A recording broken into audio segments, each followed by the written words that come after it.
بسم اللہ الرحمن الرحیم۔ شروع کرتا ہوں اللہ تعالی کے نام سے جو بڑا مہربان نہایت رحم والا ہے۔ کیا ہو گیا ہے کہ منافقوں کے بارے میں دو گروا ہو رہے ہو؟ انہیں تو ان کے اعمال کی وجہ سے اللہ تعالی نے اوندھا کر دیا ہے۔ اب کیا تم یہ منصوبے بنا رہے ہو کہ اللہ تعالی کے گمراہ کئےہوں کو تم راہ راست پر لا کھڑا کرو؟ جسے اللہ تعالی راہ بھلا دے تو ہرگز اس کے لیے کوئی راہ نہ پائے گا۔ ان کی تو چاہت ہے کہ جس طرح کے کافر وہ ہیں تم بھی ان کی طرح کفر کرنے لگو اور پھر سب یکساں ہو جاؤ، بس جب تک یہ اسلام کی خاطر وطن نہ چھوڑیں۔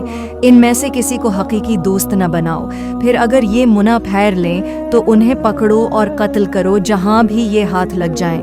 خبردار، آن میں سے کسی کو اپنا رفیق اور مددگار نہ سمجھ بیٹھنا، سوائے ان کے جو اس قوم سے تعلق رکھتے ہوں جن سے تمہارا معاہدہ ہو چکا ہے، یا جو تمہارے پاس اس حالت میں آئیں کہ تم سے جنگ کرنے سے بھی تنگ دل ہیں اور اپنی قوم سے بھی جنگ کرنے میں تنگ دل ہیں، اور اگر اللہ تعالی چاہتا تو انہیں تم پر مسلط کر دیتا اور وہ تم سے یقیناً جنگ کرتے۔ پس اگر یہ لوگ تم سے کنارہ کشی اختیار کر لیں اور تم سے لڑائی نہ کریں اور تمہاری جانب صلح کا پیغام ڈالیں تو اللہ تعالی نے تمہارے لیے ان پر کوئی راہ لڑائی کی نہیں کی۔ صلی اللہ علی محمد۔